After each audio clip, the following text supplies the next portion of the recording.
পড়ছি গল্পকার হুমায়ুন আহমেদের ছোট গল্প অঙ্ক শ্লোক। পড়ছি আমি প্রসূন ঘোষরায় অডিও বুক লাইব্রেরির জন্য। তাহলে শুরু করা যাক। অঙ্ক শ্লোক। পাখির ডাকে যে সত্যি সত্যি ঘুম ভাঙতে পারে এই ধারণা আমার ছিল না। শহরে পাখি তেমন নেই, আর থাকলেও তারা সম্ভবত ভোরবেলায় এত ডাকাডাকি পছন্দ করে না। ভাটি অঞ্চলে এসে প্রথম পাখির ডাকে জেগে উঠলাম এবং বেশ হকচকিয়ে গেলাম। নানান ধরনের পাখি যখন একসঙ্গে ডাকাডাকি করতে থাকে তখন খুব যে মধুর অবস্থার সৃষ্টি হয় তা কিন্তু না। আমি বিছানায় উঠে বসতে বসতে বললাম, ব্যাপার কি, কিসের এত হইচই? আমার বন্ধু করিম ঘুম ঘুম গলায় বলল, পাখি ডাকছে, এরা বড় যন্ত্রণা করে, তুই চাদরে মুখ ডেকে শুয়ে থাক। করিমের সঙ্গে গত রাতে এই অঞ্চলে এসে পৌঁছেছি। আমি ঘর কোনো ধরনের মানুষ, বেড়াতে পছন্দ করি যদি বেড়ানোটা খুব আরামের হয়। দুদিন নৌকায় করে জীবন হাতে নিয়ে হাওর পাড়ি দেওয়ার ব্যাপারে আমার উৎসাহ কম। করিম বলতে গেলে জোর করেই আমাকে নিয়ে এসেছে। তার একটাই কথা, তোর লেখালেখিতে সুবিধা হবে, দুই একটা চরিত্র তুই পেয়ে যেতে পারিস।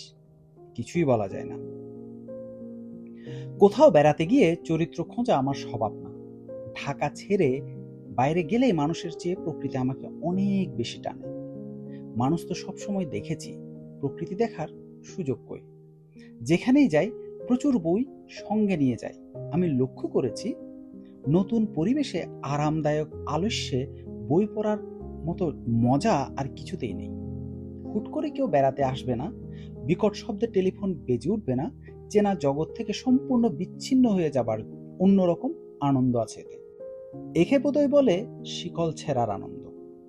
করিম আমাকে বলেছিল, তোকে দোতলা দালানের বিরাট একটা ঘর ছেড়ে দেব, সামনে বিশাল বারান্দা, বারান্দায় দাঁড়ালেই দেখবি বিশাল হাওর, ঘাটে পানসি নৌকা থাকবে, মাঝি থাকবে, যখন ইচ্ছা নৌকায় চড়ে বসবি। আমি তোকে মোটেও বিরক্ত করব না, তুই থাকবে তোর মতন।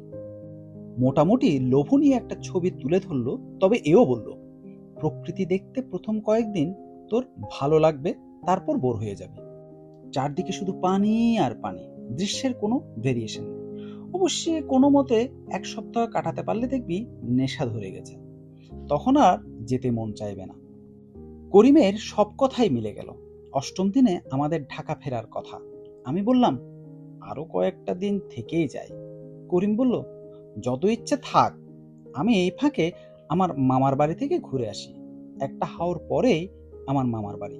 তোকে নিতে চাচ্ছি না, কারণ আমি মামার বাড়ি যাচ্ছি ঝগড়া করার জন্য, তুই থাকে এখানে। আমি থেকে গেলাম। দিনের বেশিরভাগ সময় কাটতে লাগলো পানসি নৌকায়। বিশাল নৌকা, নৌকার ভেতরে গোসলখানা এবং বাথরুম। নৌকার ছাদে শুয়ে থেকে দুলতে দুলতে আকাশ দেখা যায়। একসময় মনে হয় আমি স্থির হয়ে আছি, আকাশ দুলছে। অপার্থিব অনুভূতি। দালান কোঠার শহরে এই অনুভূতি কল্পনাই করা যায় না। এক বিকেলে নৌকার ছাদে শুয়ে ঘুমিয়ে পড়েছি। ঘুম ভাঙল সন্ধ্যা মেলানোর পর। উঠে বসতেই ভারী গলায় কে যেন বলল, ভাই সাহেব কেমন আছেন? আপনার সঙ্গে দেখা করার জন্য আসছি।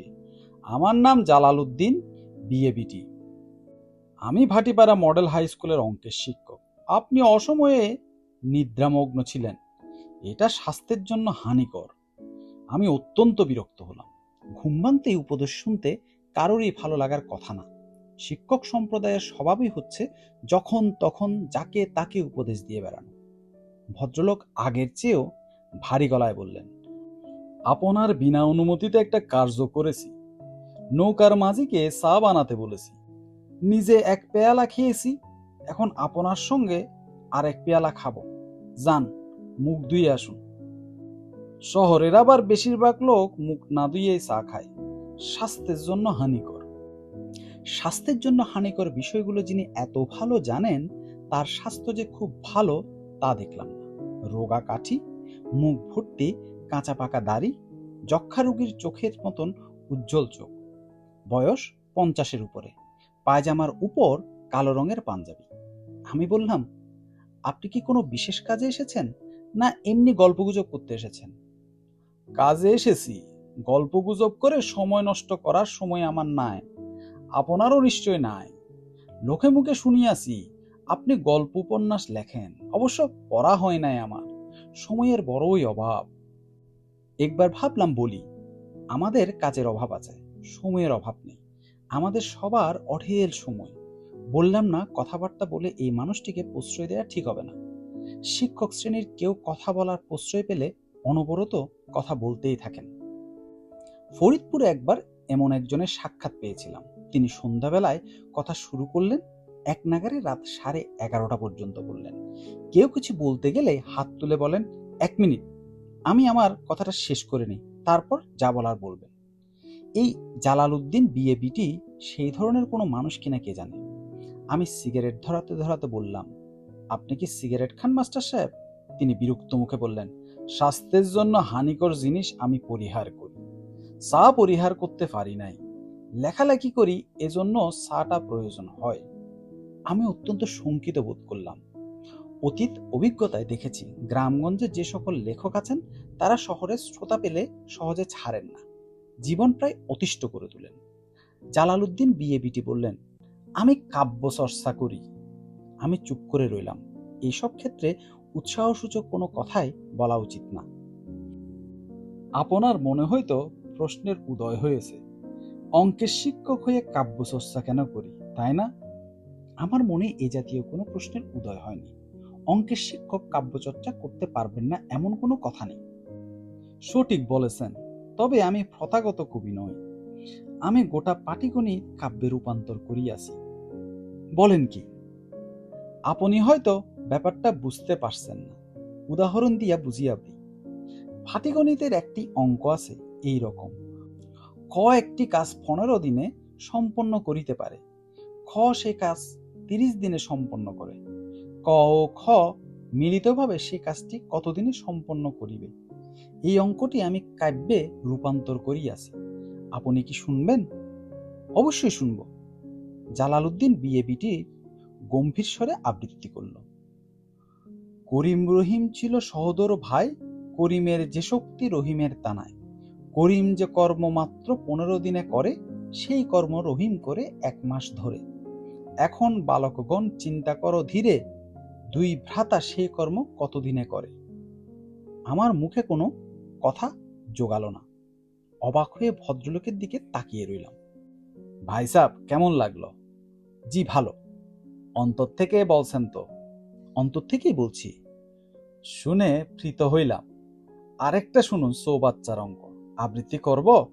জি করুন। চৌবাচ্চা ছিল এক প্রকাণ্ড বিশাল, 2 নলে পানি আসে সকাল বিকাল। 1 নলে পূর্ণ হতে 20 মিনিট লাগে, অন্য নলে পূর্ণ হয় না অর্ধ ঘন্টার আগে। চৌবাচ্চা পূর্ণের সময় করহ নির্ণন, 2 নল খুলে দিলে লাগবে কতক্ষণ। আমি নিজের বিস্ময় গোপন করে বললাম, এই জাতীয় কবিতা মোট কতগুলো লিখেছেন? 3611টা লেখা হয়েছে। এইসব কবিতার আমি নাম দিয়েছি অঙ্ক শ্লোক। পরিকল্পনা আছে 10,000 পূর্ণ করে পুস্তক আকারে ছাড়ব। আমি নিতান্ত আনাড়ির মতো বললাম, এতে লাভ কি হবে? তিনি বিরক্ত গলায় বললেন, লাভ কি হবে তাও ব্যাখ্যা করতে হবে। ছাত্রছাত্রীদের মনে অঙ্কভীতি প্রবল, কবিতা এসে অঙ্কগুলো পড়িলে ভীতি দূর হইবে। তাছাড়া মেধাবী ছাত্ররা অঙ্কগুলো মুখস্থ করে ফেলতে পারবে। কি পারবে না? হ্যাঁ পারবে। বাঁদরের শ্লোক শুনেন। তৈলাক্ত বাঁশ আর বাঁদরের শ্লোক, আমার গ্রন্থে শ্লোক নাম্বার 2003। একটি বাঁদর ছিল দুষ্ট প্রকৃতির, তৈলাক্ত বাঁশ দেখে হয়ে গেল স্থির। বাঁশ বেয়ে উপরে সে উঠিবারও চাই, পিচ্ছিলতার কারণে পড়ে পড়ে যায়। 1 মিনিট বেচারা উঠে যতখানি, অর্ধপথ নেমে যায় পরাভব মানি। বংশদণ্ড 20 ফিট লম্বা যদি হয়, উপরে উঠিবার সময় করহে নির্ণয়। আবৃত্তি শেষ করে ভদ্রলোক উঠে দাঁড়ালেন। শান্ত গলায় বললেন, উঠলাম, আপনাকে আর বিরক্ত করিব না, বসুন আর একটু। জি না, সময় অল্প, কাজ প্রচুর। দোয়া করিবেন যেন কাজটা সম্পন্ন করিতে পারি। বেশি দিন বাঁচব না। আপনি করিমের বন্ধু, তাকে আমার কথা বলিবেন, বললেই সে চিনবে। সালাম আলাইকুম। ভদ্রলোক আমাকে দ্বিতীয় কথা বলার সুযোগ না দিয়ে নৌকা থেকে নেমে গেলেন। নিজের ছোট্ট ডিঙ্গি নৌকার মতো নৌকা নিয়ে এসেছিলেন। অন্ধকারে শুধুমাত্র নক্ষত্রের আলো সম্বল করে নৌকা ভাসিয়ে দিলেন। আমার নৌকার মাঝি বলল, ইনার নাম পাগলা মাস্টার, একলা একলা থাকে, রাত দিন বিড়বিড় কইরা কি যেন বলে, আন্ধার রাইতে একলা একলা নাও নিয়া ঘুরে। ছেলেপুলে নাই, একটাই মেয়ে ছিল, মইরা গেছে। আমি লোকটার প্রতি এক ধরনের মমতা অনুভব করলাম। ভুল কাজে জীবন উৎসর্গ করে দেওয়ার অনেক নজির আছে, ইনিও তেমন একজন। এদের মমতা দেখানো চলে, এর বেশি কিছু না। করিম এলো তার পরদিন। তাকে জালালউদ্দিন বিয়ে বিটির কথা জিজ্ঞেস করতেই বলল, তোর কাছে এসেছিলেন নাকি? তাকে কি ডাকা হতো জানিস? মুসলমান যাদব। অঙ্কের জাহাজ ছিলেন, যে কোনো পাটিগণিতের অঙ্ক মুখে মুখেই করতে পারতেন। এখন পারেন না? পারেন বোধহয়, তবে মাথা খারাপ হয়ে গেছে। দিন রাত কবিতা টবিতা লেখেন, অঙ্ক শ্লোক। মেয়েরা মারা যাবার পর মাথাটা খারাপ হয়ে যায়। খুব আদরের মেয়েটি ছিল, 9 পড়তো। অঙ্কে কাঁচা ছিল বলে বাবার কাছে খুব বকা খেত। মেয়েটা বাবাকে অসম্ভব ভয় করত। মেয়েটা মরবার আগে বাবাকে বলল, এখন তোমাকে কেন জানি ভয় লাগছে না বাবা, আগে ভয় লাগতো। অঙ্ক ভয় লাগতো, সে সঙ্গে তোমাকেও লাগতো, এখন একটুও ভয় লাগছে না। মেয়েটার মৃত্যু স্যারকে খুবই এফেক্ট করে। মাথায় একটা চিন্তা ঢুকে যায়, কি করে ছাত্রদের অঙ্কভীতি দূর করা যায়। আস্তে আস্তে তার মাথাটাই খারাপ হয়ে যায়। ঢাকায় যাবার আগে তোকে একদিন নিয়ে যাব স্যারের কাছে। গেলাম একদিন উনার সঙ্গে দেখা করতে। আমাকে চিনতে পারলেন। সুস্থ স্বাভাবিক মানুষের মতন কথাবার্তা বললেন। খুব আগ্রহ করে অঙ্ক শ্লোকের বিশাল খাতা এনে দেখালেন। গাঢ় স্বরে বললেন, গ্রন্থটির নাম রেখেছি নুরুন্নাহার, আমার কন্যার নামে নাম। বেচারির বড় অঙ্কভীতি ছিল, গোপনে কাঁদত। বইটা আরো 15 বছর আগে যদি লিখতে পারতাম। জালালউদ্দিন সাহেবের চোখ দিয়ে টপ টপ করে পানি পড়তে লাগলো।